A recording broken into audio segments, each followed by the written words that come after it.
In the name of the Father, and of the Son, and of the Holy Spirit. Amen. Dear brothers and sisters in Christ, I welcome you all to this morning worship service, and I greet you in the name of our Lord and Savior, Jesus Christ. May God be with us and bless us all.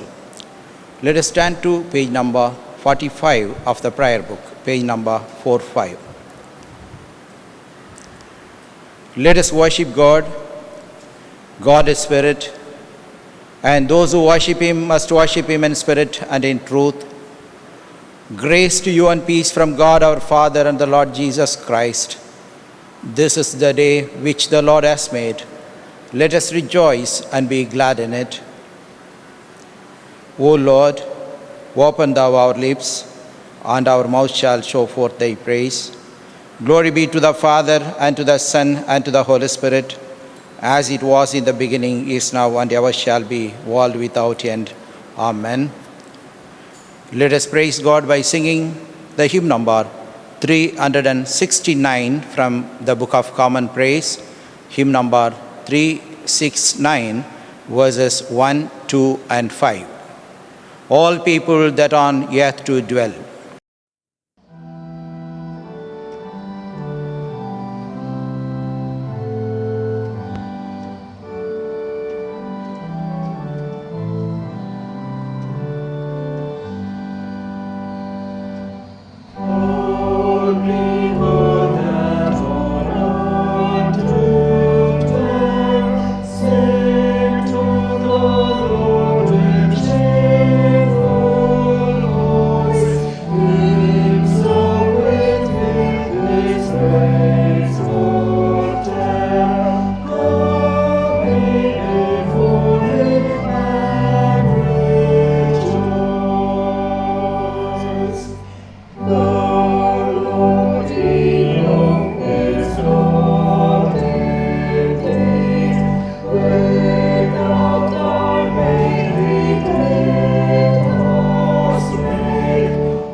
Prayer of confession.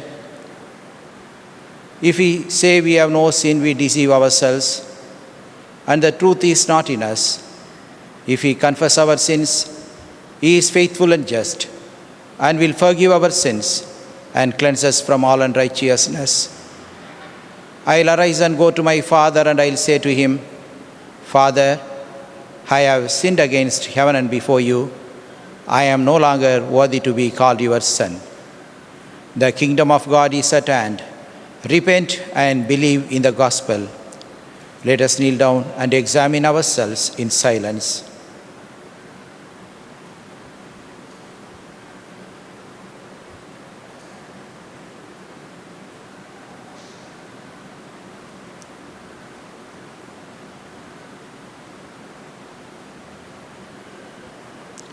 Let us humbly confess our sins to Almighty God.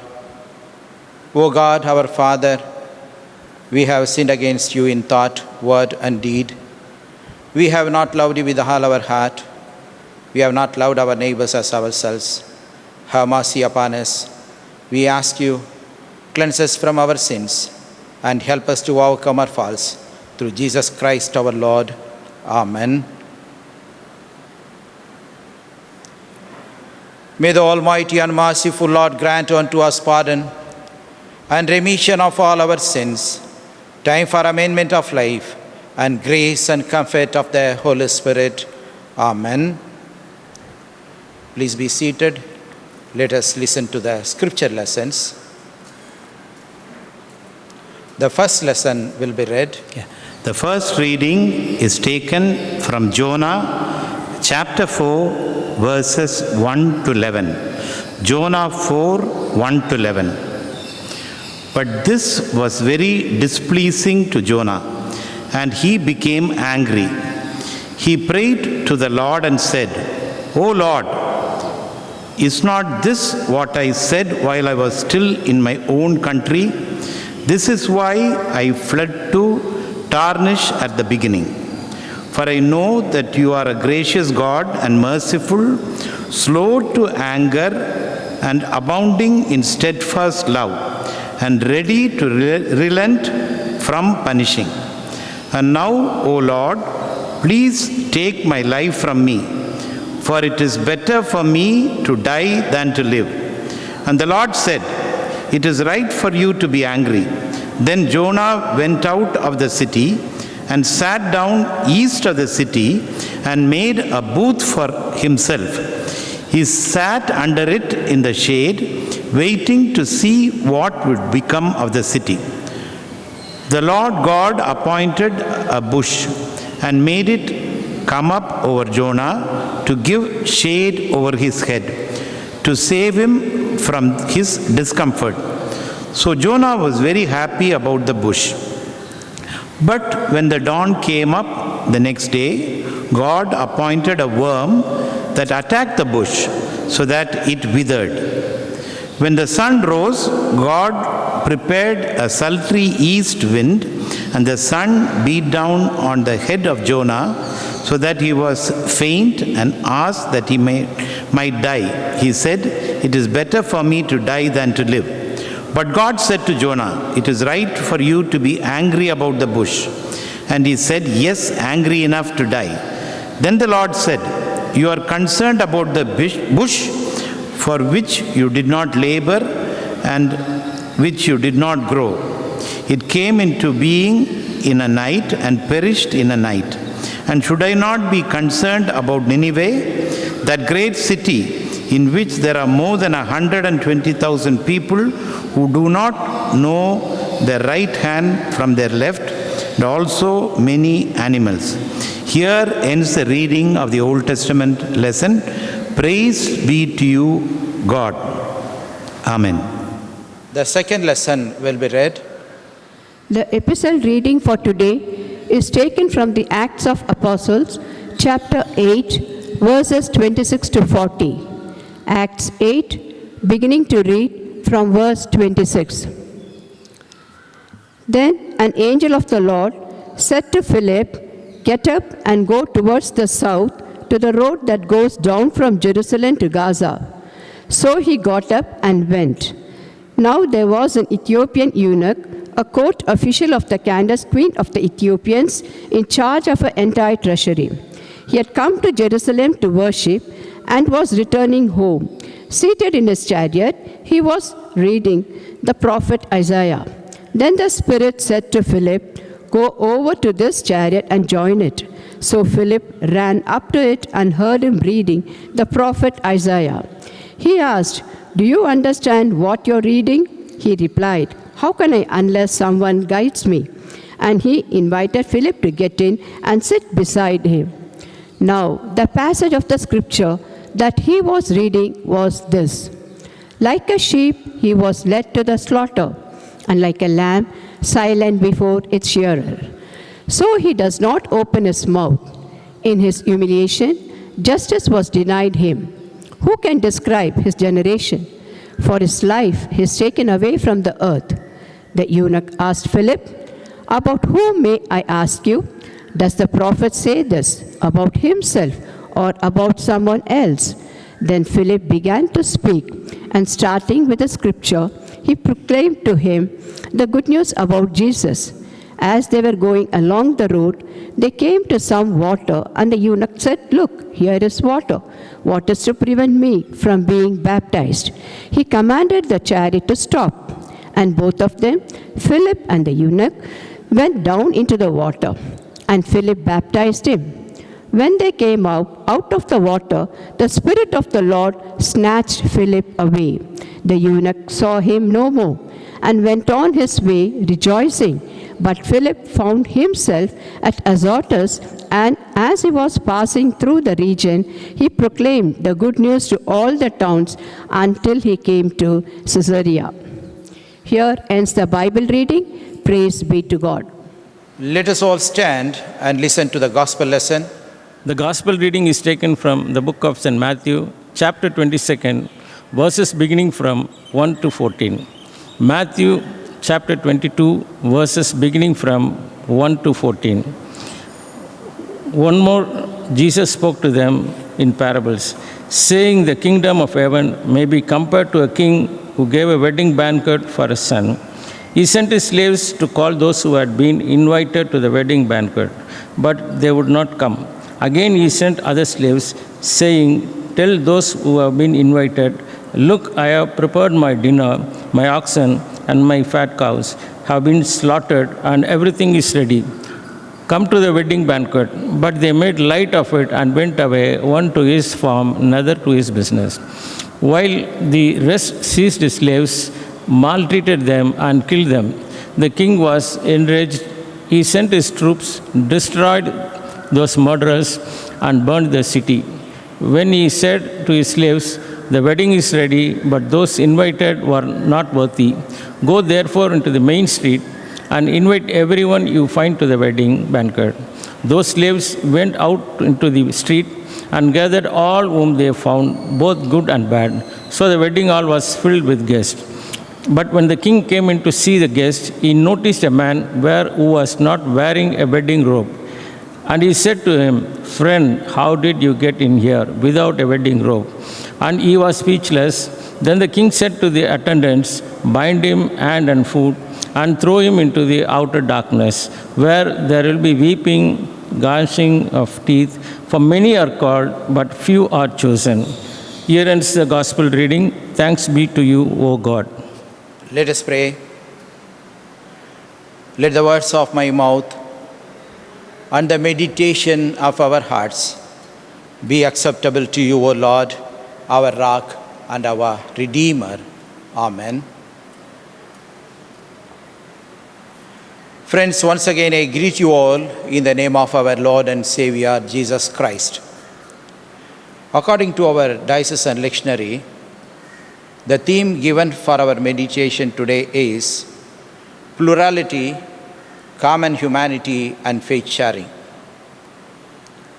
The scripture lessons related to this topic given for our meditation is read to us, particularly in Matthew's Gospel, chapter 22, verse 10, we read it, "So the servants went out into the streets and gathered all the people they could find, the bad as well as the good, and the wedding hall was filled with guests." Plurality expounds the beauty of God's creation and the scope of God's mission. We live in a world that filled with plurality in terms of culture, language, faith, ideology, and ethnicity. As people of God who possess new humanity in Jesus, we have to encounter this pluralistic context daily and witness Christ through our presence, words, and deeds. Here we face a dilemma, the question of particularity amidst plurality, the uniqueness of Christian faith with other faiths, common humanity with a new humanity in Jesus. Keeping this in mind, we shall turn to today's Gospel's text. This text speaks us three insights in relation with witnessing Christ in a pluralistic context. Accepting God's banquet invitation is more than a one-time decision. It's an ongoing commitment. Accepting God's banquet invitation is more than a one-time decision. It's an ongoing commitment. In ancient times, kings announced the approximate time for a wedding banquet weeks in advance. The exact day of the banquet was given at a later date. To say yes to the advance invitation and no at the later date invitation was an insult. A modern example will illustrate. Suppose your son or daughter is returning home after being out of the country for few years or 5 years. He or she scheduled to arrive sometime next week, but he or she is not sure whether it will be on Thursday or on Friday. You call 2 of his closest friends and invite them to a welcome home dinner. You explain the situation and ask them to hold both dates open. They agree enthusiastically. When news comes that your son or daughter will arrive on Friday, you call his or her friends back and say the dinner will be Friday night. They shock you by saying, "Sorry, we have made other plans for that night." It was this kind of situation that Jesus had in mind in today's parable. The audience for whom Jesus is intended his parable was the Jews of his time. Ages before, they had accepted God's invitation to be his chosen people, his special guests at the banquet of the kingdom of God. But when Jesus came to announce the banquet, they rejected his invitation. It is clear how Jesus' parable applied to the Jews on his day. But how does it apply to us today? What message does it contain for you and me in the 21st century? What is Jesus saying to us through it? The Jews had accepted God's first invitation, but then some of them had a change of heart. The parable says one man decided to work on his farm instead. Another decided to attend to other business. These men did not go off to get drunk. They did not decide to commit a crime. They simply decided to do something else. I think here is where the lesson is for us. We too have accepted God's invitation. We accepted baptism and confirmation. We said yes to God's invitation to be his guests at the eternal banquet. But saying yes to God's invitation is not a one-time commitment. It's an ongoing process. Saying yes to God's invitation requires constant recommitment and updating. Saying yes to God's invitation requires constant recommitment and updating.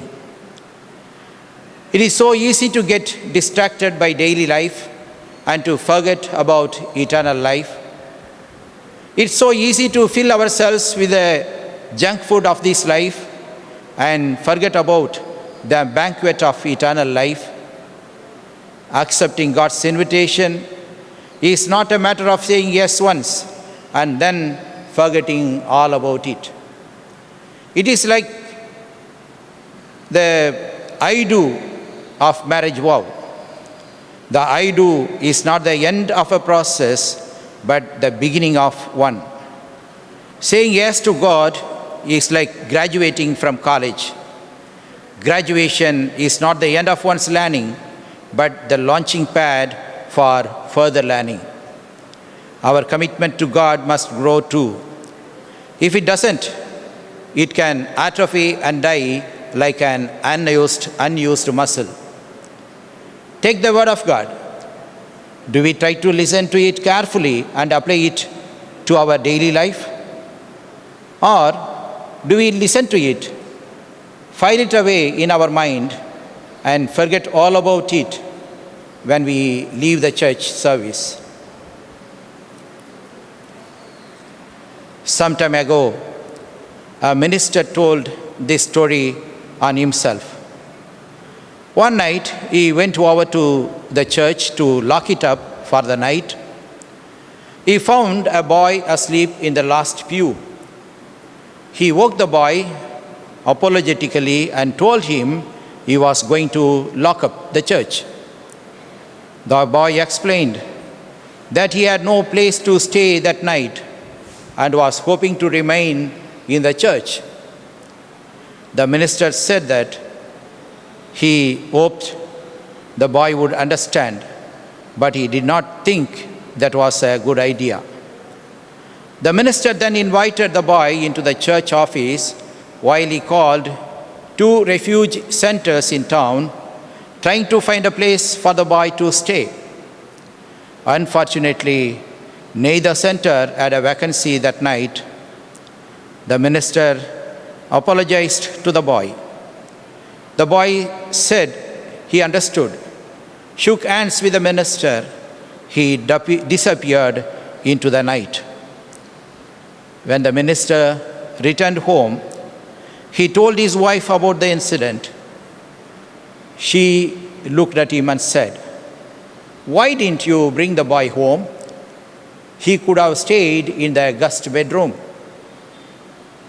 The minister thought momentarily. Then he shook his head sorrowfully and said, "Well, it's too late now." With that, he sat down in an easy chair. He picked up his Bible, opened it, and began to read the assigned section for that particular day. It was the parable of the Good Samaritan. Suddenly, the minister realized that the boy he turned away was like the injured man in that parable. He too was badly in need of somebody's help. The minister saw that he was like the priest in the parable. He had passed up the boy without helping him. The minister closed the Bible. He thought about a story he had heard years ago when he was a student in the seminary. An old Jew came up to a rabbi and said, "Rabbi, I have just read through the entire Bible for the 5th time in my life."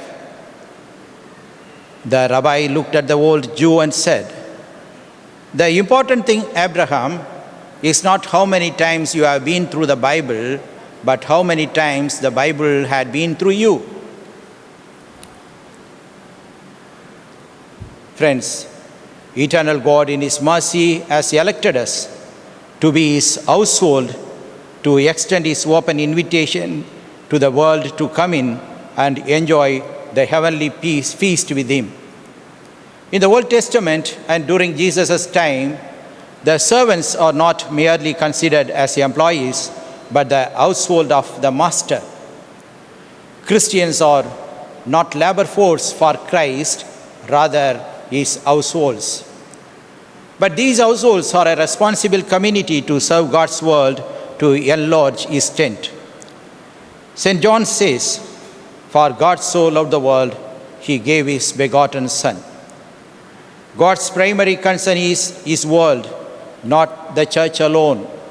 God's primary concern is His world, not the church alone. The very purpose of the people of God is to serve the world, that is, to bring the people of all walks of life to the heavenly joy. To bring the people of all walks of life to the heavenly joy. This is what the responsibility of the God's people. The people on the borderline or the periphery of the society, the streets, both bad and good, that is, a pluralistic community, are the target group for His mission. We are God's chosen households, but God's election is not of privilege, but of service. Please understand and keep it in mind. We are God's chosen households, but God's election is not privilege, but for service. God's guests, pluralistic community with common humanity, that is, wedding garments. Both the invitee and the households are the guests of God. None of the guests were invited because of their merit, conduct, or position, but of the King's grace. Simply because of King's grace, they have been invited, not because of their merit or conduct or position. They are the people who accepted the gracious invitation of the King through his households. As we have seen, they were the people from all walks of life, different culture, ethnic groups, different language, different caste or faith, etc.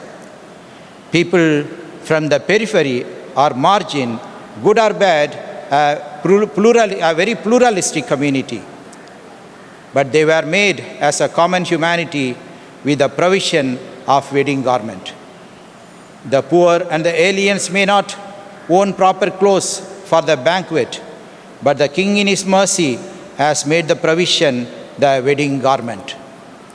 By accepting the invitation of King and wearing the gracious gift of the King, the wedding garment, one became part of the heavenly inclusive community, a community without walls or segregations. Those who extend the heavenly invitation as households and the invitees become one family or community in Jesus as his guests. This new community in Jesus is a resistant community who committed to resist the intruders who make separations or walls without having the wedding garments. God's witness, heralds of God's judgment. The common humanity that we have in Jesus is a prophetic community of witness that heralds God's judgment. There is a possibility that at any time the intruders may come in without respecting the invitation of the King and his terms. The wedding garment, the personal encounter with Christ, is not a matter for them. Self-centered personal agendas, profit motives, and ignoring the grace of God are their remarks. They will create tensions, segregations, and walls of separatism in this new community, but the King will cast them out. As the households of the King, it is the duty of the church to resist the intruders from the church and keep the common humanity in Jesus till he come again. The church must be in his terms and agenda and announce the judgment of God to the intruders by words and deeds. It is the duty of the church to keep the new humanity in Jesus and expel the intruders who don't have wedding garments and remain as a prophetic community who heralds God's judgment both in and outside the church. Our God is the God of all. He is gracious to all. In him no separations. He made us all as children of God, a common new humanity in Jesus, an open community without walls, announcing God's judgment on those who reject God and his values, who still want to maintain divisions among God's people and in his world by implementing self-centered agendas. Today's gospel reading is an invitation to take a long, hard look at ourselves and to ask ourselves if perhaps we are like the minister who sent the boy out of the church. Do we listen attentively to God's word at worship services but fail to apply it to our daily life? Or are we perhaps like the two men in today's gospel reading? Are we becoming so involved in the banquets of this life that we are forgetting about the banquet of eternal life? Friends, may God give us the sense and wisdom to take a clear decision to join in the banquet of our Lord and Savior Jesus Christ, the eternal life. Let us pray.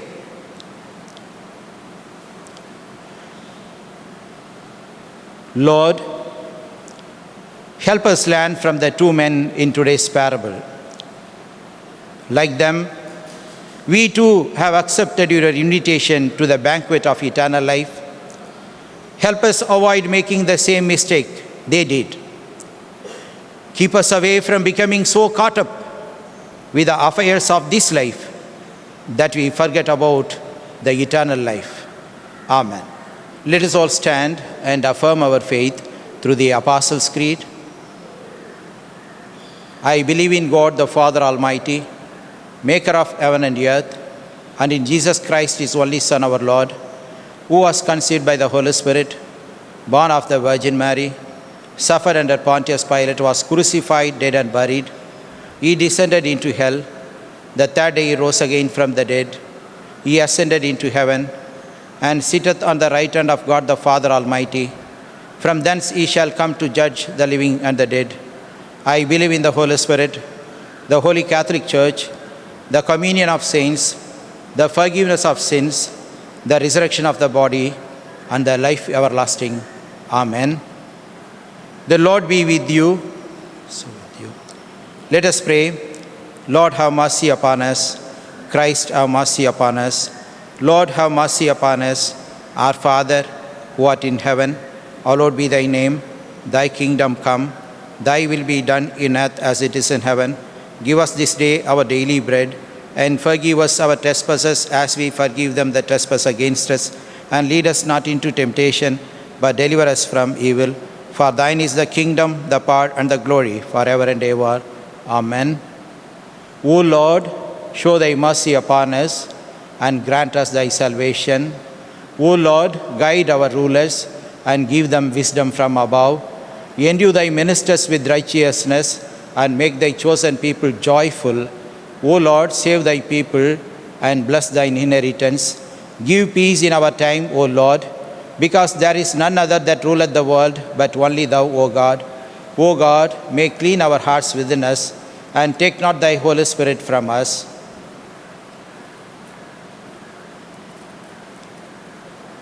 Please be seated. Let us listen to the announcements. Let me publish the banns of marriage.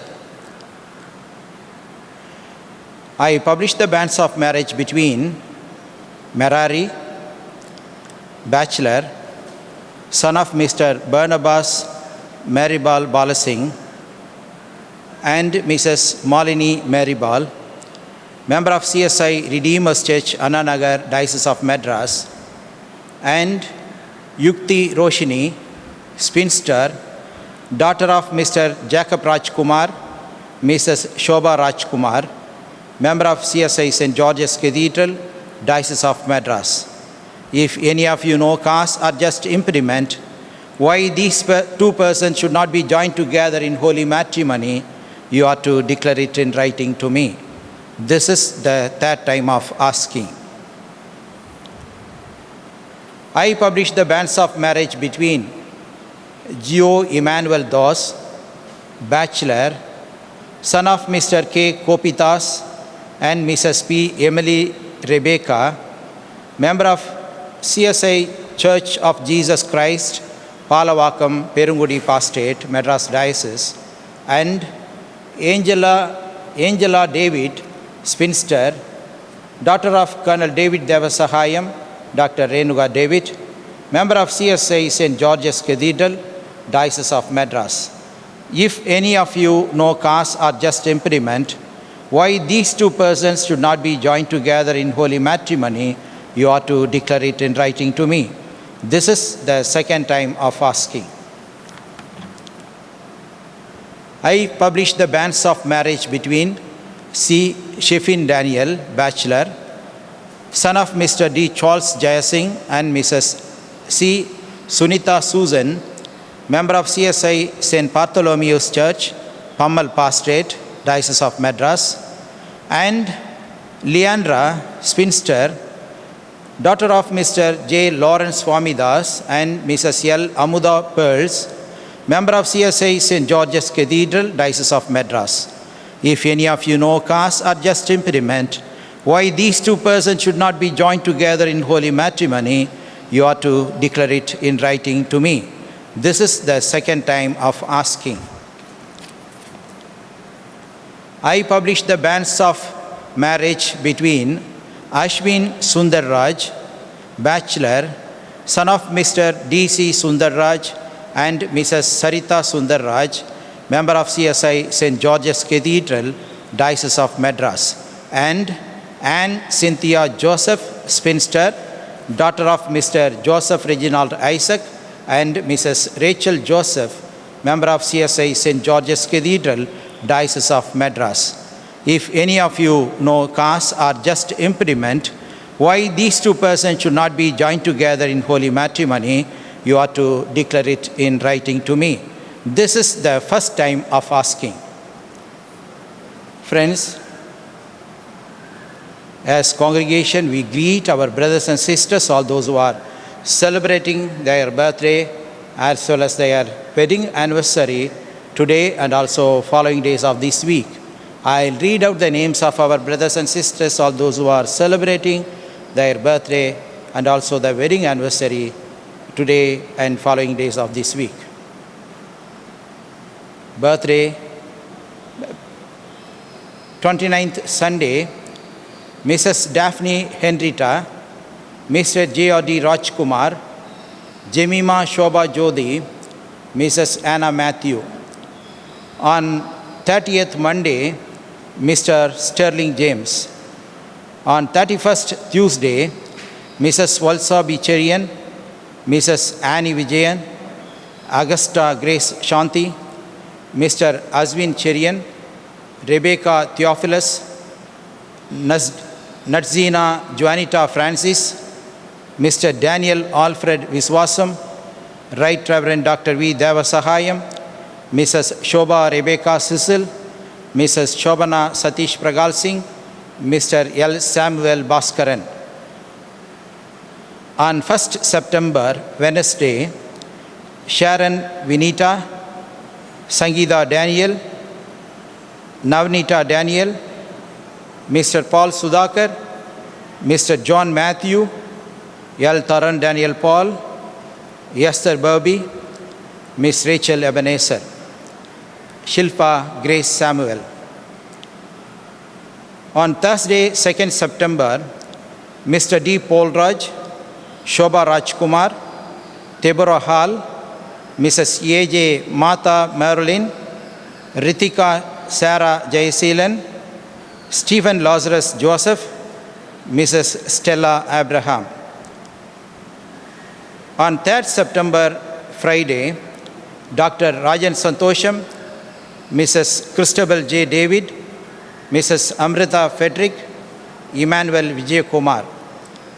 On 4th September, Saturday, Mrs. Christine Moses, Mrs. Tangam Philip, Mr. Satish Samuel, Mrs. Omana Thomas, Joshua Amos, Mrs. Hazel Bangira.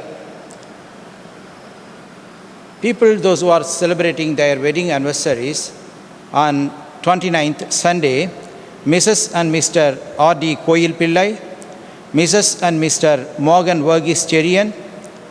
On 31st Tuesday, Dr. and Dr. Benny Emmanuel, Mrs. and Mr. J. Silva Kumar. Couples celebrating their wedding anniversary on September 1st, Wednesday, Mrs. and Mr. S. Vivian Ratanraj. Thursday, 2nd September, Mrs. and Mr. George Inbasegar, Mrs. and Mr. Denzil Thomas. On Friday, 3rd September, Dr. and Dr. C.V.S. David, Mrs. and Mr. Rajiv Chaladurai, Mrs. and Mr. S. Rajendran, Mrs. and Mr. David Tyagaraj. On 4th September, Saturday, Mrs. and Mr. P. Prem Kumar, Dr. and Dr. Chandran Abraham. Let us pray. Loving and gracious Father, We thank you for this holy day. We thank you for you have enabled us to participate in this online worship service. Lord, we thank you for all your goodness and kindness that you have bestowed upon us. Lord, we thank you. You have enabled us by participating. We are able to praise you. We are able to meditate on your holy words. You have enabled us to present our prayers and supplications at your altar. Lord, we thank you for adding yet another day to each one of us here. We thank you for your mercies which are new every morning. Lord, help us this day to please you in our thought, word, and deed. Strengthen us to be witnesses for your Son, Jesus Christ. Lord, beautify each of us with the fruits of the Holy Spirit. Lord, protect us and preserve us from dangers, accidents, and disasters. Let your heavenly angels surround us always. Lord, we thank you for you have blessed us to participate in this online virtual worship service. Lord, we thank you for all the good things that you have bestowed upon us. At this moment, we especially pray for our brothers and sisters, all those who are celebrating their birthday today. Lord, hear the prayers of your servants who celebrates the day of their birth today and also on the following days of this week. Lord, help them to rejoice in your gifts of life and love, family and friends.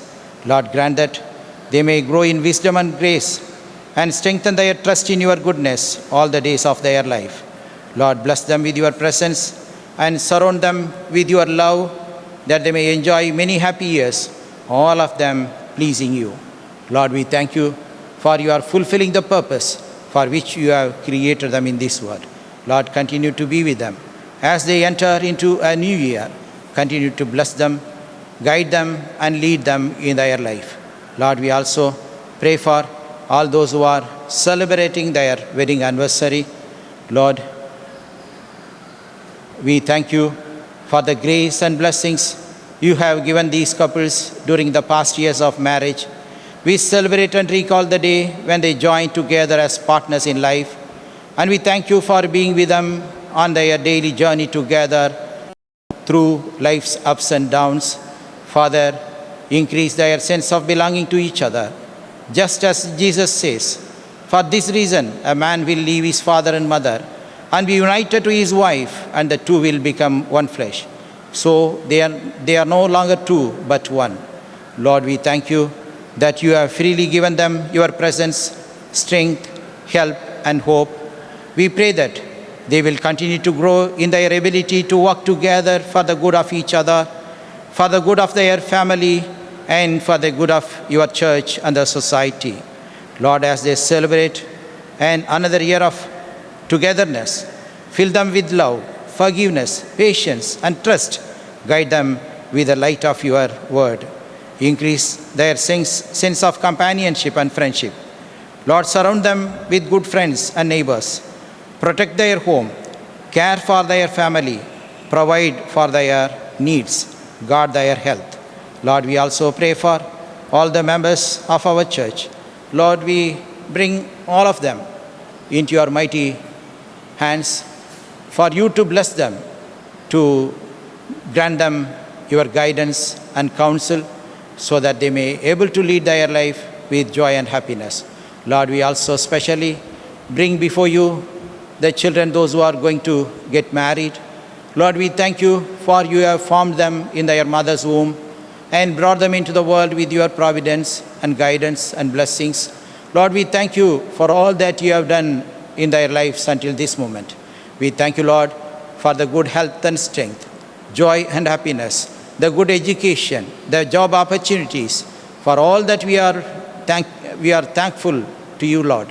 Lord, above all, we thank you for you have enabled them to understand your eternal plan, that they should be united together as husband and wife. Lord, as they prepare themselves for this holy and sacred union, infuse their children with your Holy Spirit so that they may be united as husband and wife and establish a beautiful, witnessing Christian home on this earth. Lord, we also pray for their parents and other family members and friends, all those who are engaged themselves in order to various arrangements for the wedding, in spite of the COVID-19 restrictions and hurdles and obstacles. Lord, bless them all with your guidance and counsel. Lord, teach them the ways and do's that they have to do. Lord, help them to solemnize the wedding in a beautiful atmosphere with your grace and with your blessings. Lord, we also pray for each and every member who is watching this service and participating in this online worship service. Lord, bless each and every one of them. In Jesus Christ, we ask all these great things and good things. Amen. Unto God's gracious mercy and protection we commit you. The blessing of God Almighty, the Father, the Son, and the Holy Spirit be among you and remain with you always. Amen. Friends, let us all stand and sing the hymn number 627, 627 from the Book of Common Praise. Ye servants of God, your Master proclaim. Verses 1, 2, and 4.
The Lord be with you. Let us depart in peace. In the name of the Lord. Amen.